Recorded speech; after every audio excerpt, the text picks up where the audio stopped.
Hola, buenos días. Mi nombre es Gisela Carlos Fregoso, soy profesora de la Universidad de Guadalajara y miembro del colectivo Coopera, que es colectivo para eliminar el racismo. Eh, este video es para hablar sobre capitalismo racial y lengua. Hay un libro de Cedric Robinson que proviene de algo que se llama la tradición radical negra. Eh, y en este libro, entre otras cosas, Cedric Robinson explica, bueno, cómo el racismo y el capitalismo están coludidos, están interconectados, que, bueno, el capitalismo racial no es otra forma de capitalismo, sino que es constitutivo. Eh, También nos dice que el racismo es un justificante para seguir reproduciendo el capitalismo, ¿no? Es una de las narrativas que justifica la reproducción del capitalismo. Otra de las cosas que dice es que, bueno, el capitalismo no se vale solamente de acumular mucho dinero, contrario a lo que pudiéramos pensar en el sentido común, ¿no?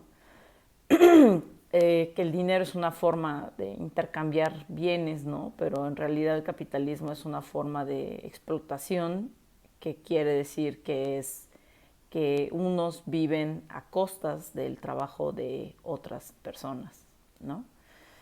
Eh, entonces, bueno, parte de lo que él explica en la primera parte de su libro es que los procesos de racialización se generaron en Europa, y con cuerpos sobre cuerpos blancos, ¿no? Y esto es interesante porque, contrario a lo que pensamos, que los procesos de racialización negativamente, acordémonos que también existe la racialización positiva, los procesos de racialización en desventaja iniciaron con cuerpos negros, ¿no? Y él sostiene que no es que, con, por ejemplo, con el tráfico de esclavos, cuando se vuelve un negociazo, ¿no? Y que este negociazo, a su vez, es el que permite lo que llaman lo que se lleve a cabo, que suceda la revolución industrial, lo que llamamos la revolución industrial. Bueno, Robinson nos dice que estos procesos de racialización ya se habían probado en otros cuerpos, pues, ¿no? Dicho de una manera más burda, no es que un día nos caímos de la cama o la gente se cayó de la cama y empezó a expandir el capital este, en, no sé, a escalas mundiales, así nada más, ¿no? Sino que había habido ensayos previos. Y esto es interesante porque eh, me pensaba yo, pues, ¿no? El factor de la lengua, en el sentido de que antes de que se pusieran en operación, recordemos que el racismo es una práctica de opresión, este, no es una práctica social, expresión social, como suelen decirse en muchos espacios académicos y no académicos, sino es una práctica de opresión. ¿Qué pasa? Bueno, ¿qué hace? Que se reactiven las ideas de raza, ¿no? Y a través de ciertos mecanismos, ¿no? Que son los procesos de racialización. Y antes, o sea, antes de que se pusieran en operación los marcadores raciales sobre cuerpos, por ejemplo, morenos, negros, ¿no? Eh, que son signos que actúan, pues, ¿no? Como activación de las ideas de raza y los procesos de racialización, no eran sobre cuerpos morenos ni negros, ¿no? Y esto es interesante porque dice, bueno, o sea, haciéndonos preguntas como bien básicas, ¿no? ¿Qué cuerpos eran? Y dice uno, bueno, pues a lo mejor eran cuerpos también, que no solamente, eh, o sea, que también eran blancos, aunque no todos, ¿no? Y dice, bueno, entonces, ¿cuál era el elemento, el factor por el cual pasaba la racialización, ¿no? Y uno de esos puede ser no puede ser, digo, Cedric Robinson en algún lugar de su libro, en algún punto expresa que uno de los factores fue la lengua, ¿no? Y esto es interesante porque o sea, es interesante y es importante notarlo porque uno de los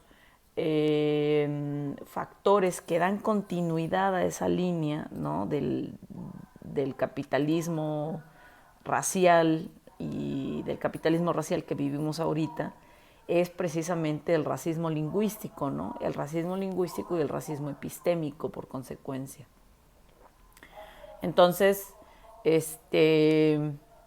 pensaba el efecto, o sea, el papel que jugó y que juega ahorita el racismo lingüístico, eh, pensar que, por ejemplo, el trabajo que hacen ciertas personas en ciertas lenguas es más valorado que hacerlo en otras lenguas. Y, y también pensaba en esta ecuación que otras personas ya lo han discutido, si quitamos, ¿sí? Eh, o sea, vivimos en un capitalismo racial, ¿no? Entonces uno piensa que si quita a las personas blancas del mundo, bueno, no todos piensan eso, ¿no? Pero, o sea, una pregunta importante e ingenua y sencilla es si quitamos a las personas blancas del mundo, el capitalismo racial se acaba, ¿no? Y la respuesta es que no, ¿sí? O sea, Frederick Robinson precisamente nos explica que no, que justamente el capitalismo racial, bueno, se vale de jerarquía, se vale de inequidad, se vale de narrativas para seguirse reproduciendo, etcétera, pero el observar este hilo conductor histórico, como las lenguas, por ejemplo,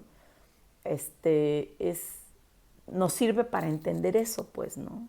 Que no es nada más eliminamos el racismo y ya, sino también eliminamos las formas de explotación sobre otros cuerpos y las narrativas que se producen, ¿no? Un ejemplo de ello es, por ejemplo, los irlandeses, ¿no? Los irlandeses que en muchos producciones académicas, incluso en mucho material que anda circulando, dice que es una invención, un mito. Yo eso, híjole, yo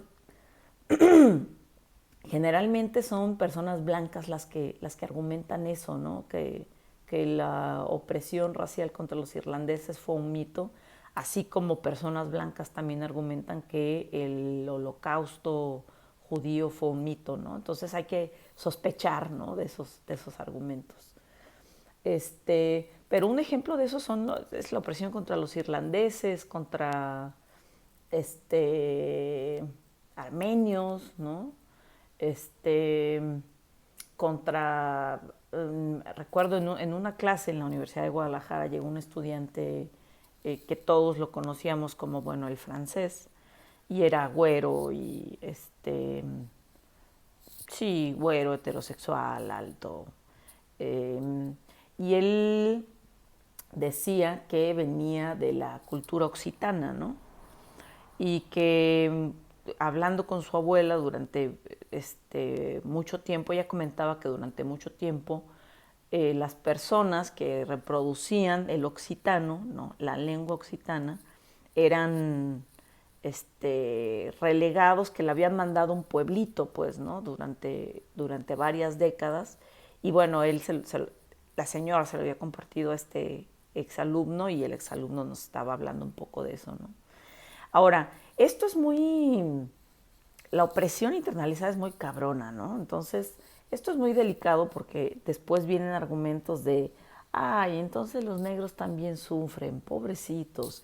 Estás justificando, estás dando argumentos para decir que el racismo en contra de personas blancas también existen, o el racismo inverso existe, ¿no? No, no es eso, pues, ¿no?